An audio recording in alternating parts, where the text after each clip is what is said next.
नमस्कार दोस्तों, चलिए जानते हैं हरियाणा के 50 फटाफट बड़ी खबरों को सिर्फ 10 मिनट में। लेकिन उससे पहले आप यह वीडियो कहां से देख रहे हैं, हमें कमेंट में जरूर बताएं। हरियाणा में अब इन महिलाओं को भी मिलेगा लाडो लक्ष्मी योजना का लाभ। 2100 रुपए अतिरिक्त देगी सरकार। हरियाणा सरकार ने गंभीर बीमारियों से पीड़ित महिलाओं को बड़ी राहत दी है। दीनदयाल लाडो लक्ष्मी योजना का लाभ अब कैंसर, हीमोफीलिया, थैलेसीमिया और सिकल सेल एनीमिया से जूझ रही महिलाओं को भी मिलेगा। उन्हें हर महीने 2100 रुपए अतिरिक्त मिलेंगे, जिसमें 1100 रुपए बचत खाते में और 1000 रुपए आरडी में जमा होंगे। एमएचयू करनाल की नर्सरी से तैयार ड्रैगन फ्रूट केला पपीते के पौधे, किसानों को मिलेगा लाखों का मुनाफा। महाराणा प्रताप बागवानी विश्वविद्यालय एमएचयू करनाल ने हरियाणा में ड्रैगन फ्रूट, केला और पपीते की व्यावसायिक खेती के सफल परीक्षण किए हैं। इन फसलों की खेती से किसानों की आय बढ़ाने की अपार संभावनाएं हैं। विश्वविद्यालय अब स्थानीय जलवायु के अनुकूल नर्सरी विकसित कर रहा है और किसानों के लिए प्रशिक्षण कार्यक्रम आयोजित करेगा, जिससे प्रदेश में बागवानी क्रांति आ सकेगी और दूसरे राज्यों पर निर्भरता कम होगी। हरियाणा पुलिस में कांस्टेबल की 5500 वैकेंसी, शुरू हो गया आवेदन। हरियाणा पुलिस में 12वीं पास के लिए नौकरी का मौका है। हरियाणा कर्मचारी चयन आयोग ने 5500 कांस्टेबल की भर्ती का नोटिफिकेशन जारी कर दिया है। हरियाणा में ग्रुप सी के 3112 पदों पर भर्ती शुरू। 15 फरवरी तक कर सकेंगे अप्लाई, नहीं देना होगा आवेदन शुल्क। हरियाणा कर्मचारी चयन आयोग ने ग्रुप सी के 3112 पदों के लिए भर्ती प्रक्रिया फिर से शुरू की है। आवेदन 2 फरवरी से 15 फरवरी तक ऑनलाइन किए जा सकेंगे, जिसमें कोई शुल्क नहीं लगेगा। पहले आवेदन कर चुके उम्मीदवारों को भी दोबारा अप्लाई करना होगा। आयोग ने पुलिस कांस्टेबल भर्ती, एमपीएचडब्ल्यू और अन्य लंबित परिणामों पर भी जानकारी दी। हरियाणा निगम चुनाव के लिए नई रणनीति बनाने में जुटी बीजेपी, जल्द घोषित करेगी प्रभारी। दिल्ली में हुई कोर कमेटी की बैठक। भाजपा फरवरी में होने वाले अंबाला, पंचकूला और सोनीपत नगर निगम चुनावों की रणनीति बना रही है। नई दिल्ली में हुई कोर कमेटी की बैठक में शहरों में पार्टी की सरकार बनाने पर चर्चा हुई। इस सप्ताह चुनाव प्रभारी नियुक्त किए जाएंगे, जो उम्मीदवारों का चयन करेंगे। भाजपा का लक्ष्य गुरुग्राम और फरीदाबाद की तरह इन तीनों शहरों में भी प्रचंड बहुमत हासिल करना है, ताकि विपक्ष की संख्या कम रहे। बजट की तैयारियों के बीच बेड रेस्ट पर मुख्य सचिव, नए अधिकारी को जिम्मेदारी देगी नायब सरकार दौड़ में। ये नाम सबसे आगे। हरियाणा के मुख्य सचिव अनुराग रस्तोगी की बाईपास सर्जरी के कारण उन्हें 2 महीने के बेड रेस्ट पर रखा गया। रेस्ट की सलाह दी गई है। इससे राज्य के बजट की तैयारियों और मुख्य सचिव कार्यालय का कामकाज प्रभावित हो रहा है। सरकार बजट कार्य सुचारू रखने के लिए जल्द ही नए मुख्य सचिव और वित्त सचिव की नियुक्ति कर सकती है। मुख्यमंत्री नायब सिंह सैनी मार्च में 2026 से 27 का वार्षिक बजट पेश करेंगे, जिसकी तैयारियां जारी हैं।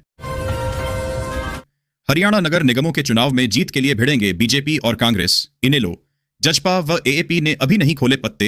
हरियाणा के पंचकूला, अंबाला और सोनीपत नगर निगमों के चुनाव की तैयारियां शुरू हो गई हैं। भाजपा इन तीनों निगमों में अपनी जीत दोहराने का प्रयास कर रही है, जबकि कांग्रेस सिंबल पर चुनाव लड़कर राजनीतिक वापसी का संदेश देना चाहती है। फरवरी में संभावित इन चुनावों में अन्य दल अभी पत्ते नहीं खोल रहे हैं। वर्तमान में तीनों निगमों पर भाजपा का कब्जा है। पंजाब दौरे पर सीएम नायब सैनी, गुरुद्वारा चरण कंवल साहिब में टेका माथा। गुरुओं के बलिदान को किया याद। मुख्यमंत्री नायब सिंह सैनी ने पंजाब में ऐतिहासिक गुरुद्वारा चरण कंवल साहिब, माछीवाड़ा और श्री मुक्तेश्वर शिव मंदिर चहिला का दौरा किया।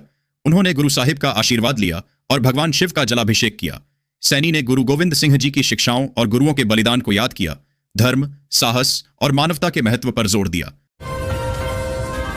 पानीपत में शीतलहर ने बढ़ाई ठंड। आईएमडी ने जारी किया धुंध का अलर्ट। पानीपत में शीतलहर का प्रकोप जारी है। हालांकि धूप से थोड़ी राहत मिली। शनिवार को अधिकतम तापमान 14.7 डिग्री सेल्सियस और न्यूनतम 5.5 डिग्री सेल्सियस रहा। मौसम विभाग ने रविवार को बादल छाए रहे, छाने और धुंध की संभावना जताई है। साथ ही सुबह शाम शीतलहर का असर रहेगा। ठंड और कम दृश्यता के प्रति सतर्क रहने की सलाह दी गई है। बाजार में सब्जियों और गर्म पेय पदार्थों की मांग बढ़ी है। अतिक्रमण हटाने के चक्कर में टूटा नाला, अब व्यापार ठप। समालखा में दुकानदारों ने एमएलए से की फौरन निर्माण की मांग। समालखा के रेलवे रोड के दुकानदारों ने विधायक मनमोहन भड़ाना से टूटे नालों के शीघ्र नवनिर्माण की मांग की है।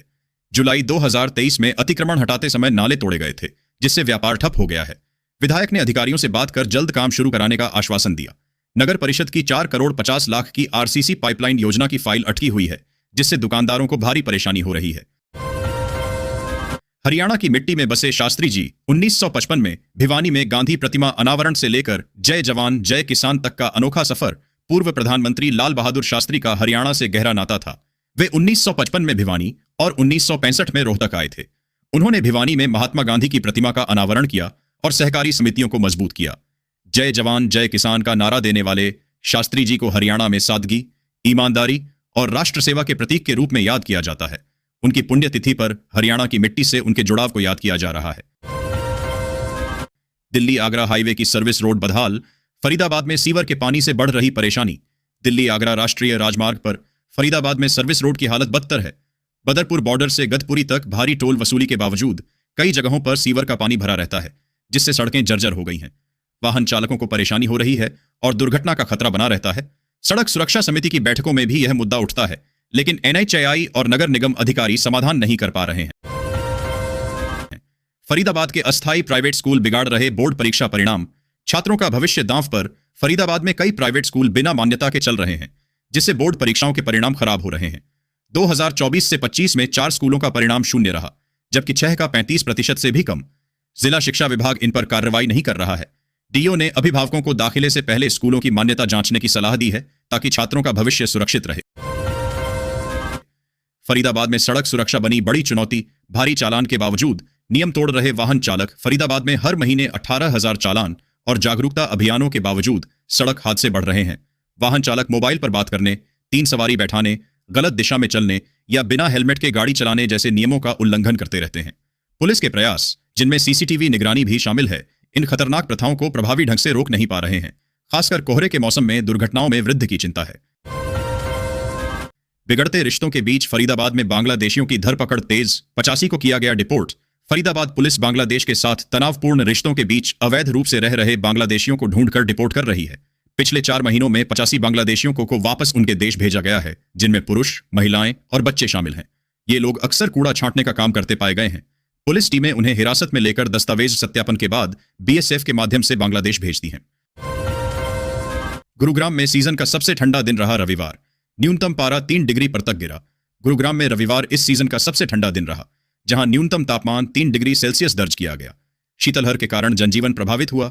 लोग घरों में दुबकने को मजबूर हुए और बाजारों में भीड़ कम रही। गर्म कपड़ों की बिक्री में तेजी आई। मौसम विभाग ने अगले कुछ दिनों तक ठंडी हवाएं चलने और तापमान 5 डिग्री से नीचे रहने का अनुमान लगाया है। स्वास्थ्य विभाग 2 ने बचाव के उपाय सुझाए हैं। स्काउट्स गाइड के राष्ट्रीय सम्मेलन में गुरुग्राम के प्रदीप कौशिक सम्मानित। मिला प्रतिष्ठित सिल्वर स्टार अवार्ड। गुरुग्राम के प्रदीप कौशिक को भारत स्काउट्स एवं गाइड्स की प्रथम राष्ट्रीय रोवर रेंजर जम्बूरी में प्रतिष्ठित सिल्वर स्टार अवार्ड से सम्मानित किया गया। छत्तीसगढ़ के राज्यपाल रमन डेका ने उन्हें यह सम्मान स्काउट गाइड आंदोलन, शिक्षा में योगदान और युवाओं में सेवा व अनुशासन को बढ़ावा देने के लिए प्रदान किया। GAV इंटरनेशनल स्कूल्स के चेयरमैन प्रदीप ने स्काउटिंग को राष्ट्र निर्माण की नींव बताया। पराली पर सोकर रात भर पढ़ाई की, आज बने देश के मुख्य न्यायाधीश। अपने गांव में भावुक हुए CJI सूर्यकांत। भारत के मुख्य न्यायाधीश CJI सूर्यकांत अपने पैतृक गांव पेटवाड़ पहुंचे, जहां उन्होंने अपनी संघर्षपूर्ण शिक्षा यात्रा साझा की। उन्होंने बताया कि कैसे सरकारी स्कूल में पराली पर बैठकर रात भर पढ़ाई की। CJI ने बच्चों को देश की नींव बताते हुए बेहतर शिक्षा पर जोर दिया और ग्रामीणों से गरीब बच्चों को शिक्षित करने के लिए एक ट्रस्ट बनाने की अपील की। उन्होंने अपने पिता के मार्गदर्शन को भी याद किया। मोदी सरकार का नया कानून, गरीबों के रोजगार पर डाका, मनरेगा का नाम बदलने पर रणदीप सुरजेवाला का हमला। रणदीप सुरजेवाला ने मोदी सरकार के विकसित भारत गारंटी फॉर रोजगार आजीविका मिशन कानून को मनरेगा की हत्या बताया है। उन्होंने कहा कि यह करोड़ों मजदूरों और गरीबों के अधिकारों पर सीधा हमला है, जो मेहनतकश वर्ग की रोजी रोटी छीनता है। सुरजेवाला के अनुसार यह कानून मनरेगा के बजट, काम आवंटन और रोजगार के संवैधानिक अधिकार को समाप्त कर रहा है। करनाल में मनरेगा का नाम बदलने के खिलाफ कांग्रेस का हल्ला बोल। 1 दिवसीय उपवास रख जताया विरोध। कांग्रेस ने करनाल में मनरेगा बचाओ संघर्ष अभियान के तहत सांकेतिक धरना प्रदर्शन किया। महात्मा गांधी चौक पर 1 दिवसीय उपवास रखकर केंद्र व राज्य सरकार की नीतियों का विरोध किया गया। शहरी जिलाध्यक्ष पराग गाबा और ग्रामीण जिलाध्यक्ष डॉ राजेश वैद्य के नेतृत्व में कार्यकर्ताओं ने मनरेगा को मजबूत करने की मांग की। उन्होंने आरोप लगाया कि सरकार जानबूझकर इस योजना को कमजोर कर रही है, जिससे मजदूरों को रोजगार और मजदूरी नहीं मिल रही। ई-श्रम पेंशन योजना, असंगठित श्रमिकों के लिए नए साल से 36,000 रुपए की आर्थिक राहत। देश में असंगठित क्षेत्र में काम करने वाले लाखों श्रमिकों के लिए भविष्य की आर्थिक सुरक्षा हमेशा चिंता का विषय रही है। छोटे व्यवसाय करने वाले, दिहाड़ी मजदूर, रिक्शा ठेला चालक, घरेलू कामगार और गिग वर्कर जैसे श्रमिक रोज मेहनत तो करते हैं, लेकिन वृद्धावस्था में उनके पास नियमित आय का कोई ठोस स्रोत नहीं होता। इसी जरूरत को समझते हुए केंद्र सरकार ने ई-श्रम कार्ड से जुड़ी पेंशन योजना को और मजबूती दी है, जिससे असंगठित श्रमिकों को बुढ़ापे में सम्मानजनक जीवन जीने का आधार मिले। विधवा, बुजुर्ग और विकलांगों के लिए 10,000 रुपए तक की पेंशन। देश में बढ़ती महंगाई के इस दौर में सरकार ने सामाजिक सुरक्षा के प्रति अपनी प्रतिबद्धता को दर्शाते हुए एक महत्वपूर्ण कदम उठाया है। विधवा महिलाओं, वरिष्ठ नागरिकों और दिव्यांग व्यक्तियों को मिलने वाली मासिक पेंशन राशि में वृद्धि की गई है।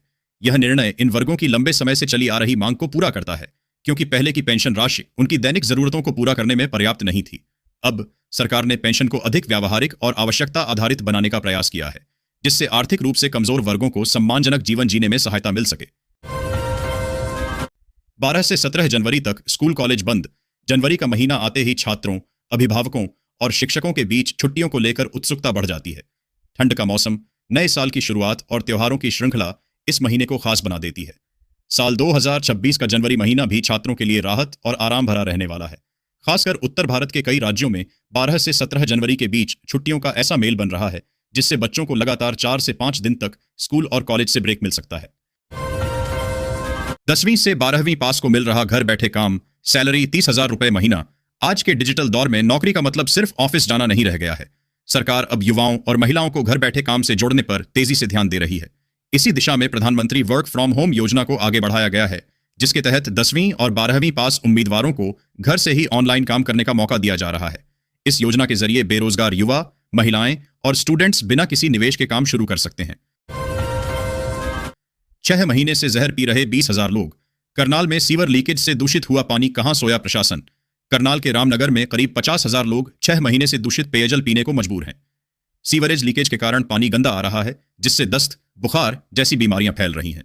स्थानीय लोगों ने कई बार शिकायत की और पानी की जांच भी हुई, पर प्रशासन ने कोई समाधान नहीं किया। निवासियों ने नया ट्यूबवेल और सीवरेज व्यवस्था सुधारने की मांग की है। कड़ाके की ठंड से कांप रहा करनाल, IMD का येलो अलर्ट जारी। गेहूं की फसल को मिल रहा फायदा। करनाल में मौसम में उतार चढ़ाव जारी है। सुबह कड़ाके की ठंड और शाम को शीतलहर के साथ दोपहर में धूप निकल रही है। मौसम विभाग ने 11 से 14 जनवरी तक धुंध और शीतलहर के लिए येलो अलर्ट जारी किया है। ठंड के कारण स्कूलों में अवकाश है, जबकि अस्पतालों में सर्दी जुकाम के मरीज बढ़े हैं। हालांकि यह मौसम गेहूं की फसल के लिए अनुकूल बताया गया है। नारनौल में कांग्रेस का मनरेगा बचाओ संग्राम। अंबेडकर प्रतिमा के सामने किया उपवास और सांकेतिक धरना। कांग्रेस ने नारनौल में मनरेगा बचाओ संग्राम के तहत एक दिवसीय उपवास और सांकेतिक धरना प्रदर्शन किया। नेताओं ने मनरेगा को ग्रामीण आजीविका की रीढ़ बताया। उन्होंने आरोप लगाया कि भाजपा सरकार मनरेगा का केंद्रीय अंश 90% से घटाकर 60% कर रही है, जिससे राज्यों पर अतिरिक्त बोझ पड़ेगा और योजना समाप्त होने का खतरा है, जिसका सीधा असर महिलाओं पर पड़ेगा। बर्फीली हवाओं से कांपा Haryana, Delhi, NCR। 1.6 degree Celsius तापमान के साथ महेंद्रगढ़ सबसे ठंडा। हरियाणा, NCR, दिल्ली में कड़ाके की ठंड पड़ रही है, जहां महेंद्रगढ़ 1.6 डिग्री सेल्सियस के साथ सबसे ठंडा रहा। उत्तरी बर्फीली हवाओं के कारण तापमान में गिरावट आई है, जिससे पाला जमने और गंभीर शीतलहर की स्थिति बनी हुई है। मौसम विशेषज्ञ ने बताया कि आने वाले दिनों में तापमान और गिरेगा, जिससे जनजीवन प्रभावित होगा। 21 जनवरी से मौसम में बदलाव की संभावना है। रोहतक को मिली नई रेल की सौगात। अब सप्ताह में एक दिन कामाख्या तक चलेगी अमृत भारत एक्सप्रेस। रोहतक को कामाख्या, असम तक सीधी अमृत भारत एक्सप्रेस ट्रेन की सौगात मिली है। रेलवे बोर्ड ने साप्ताहिक सेवा को मंजूरी दी है, जिससे पूर्वोत्तर भारत से सीधा रेल संपर्क स्थापित होगा। यह ट्रेन असम, बिहार, उत्तर प्रदेश, दिल्ली और हरियाणा से गुजरेगी, जिससे यात्रियों की दिल्ली पर निर्भरता कम होगी। रोहतक, झज्जर, सोनीपत और भिवानी के यात्रियों को समय और खर्च की बचत होगी। ग्रीन एनर्जी की पटरी पर रफ्तार भरेगी भारत की पहली हाइड्रोजन ट्रेन। CM सैनी ने शेयर की वीडियो। अब ट्रायल की तैयारी। भारत की पहली hydrogen train Sonipat Jind route पर चलने के लिए तैयार है। मुख्यमंत्री ने एक वीडियो जारी कर इसे हरियाणा का गौरव बताया। यह प्रदूषण मुक्त ट्रेन हरित ऊर्जा की दिशा में मील का पत्थर साबित होगी, जिसमें न डीजल लगेगा, न कार्बन उत्सर्जन होगा और न ही ध्वनि प्रदूषण। इसकी क्षमता 2600 यात्रियों की है और यह 110 से 140 किलोमीटर प्रति घंटा की रफ्तार से चलेगी। फिलहाल गुरुग्राम लैब में इसकी टेस्टिंग चल रही है। सोनीपत रेलवे स्टेशन पर नई बुकिंग बिल्डिंग में मिलेंगी आधुनिक सुविधाएं। 40,000 दैनिक यात्रियों को होगा लाभ। सोनीपत रेलवे स्टेशन पर अमृत भारत स्टेशन प्रोजेक्ट के तहत आधुनिकीकरण का काम जारी है। 11 जनवरी से बुकिंग ऑफिस नई आधुनिक बिल्डिंग में स्थानांतरित हो जाएगा, जिससे यात्रियों को बेहतर सुविधाएं मिलेंगी। टिकट खिड़कियों की संख्या 4 से बढ़कर 6 हो गई है, जिसमें एक विशेष सहायता खिड़की भी शामिल है। 29 करोड़ रुपए के इस प्रोजेक्ट का 90% काम पूरा हो चुका है, जिसका लक्ष्य मार्च तक पूरा होना है, जिससे 40,000 दैनिक यात्रियों को लाभ होगा। हरियाणा में इंफ्रास्ट्रक्चर को मजबूत करने की दिशा में एक बड़ा कदम उठाते हुए 121 किलोमीटर लंबे अंबाला शामली एक्सप्रेसवे का निर्माण तेज गति से चल रहा है। यह एक्सप्रेसवे हरियाणा के अंबाला से उत्तर प्रदेश के शामली तक फैला होगा और आगे दिल्ली की ओर विस्तारित होगा, जहां यह देहरादून दिल्ली एक्सप्रेसवे से जुड़ेगा।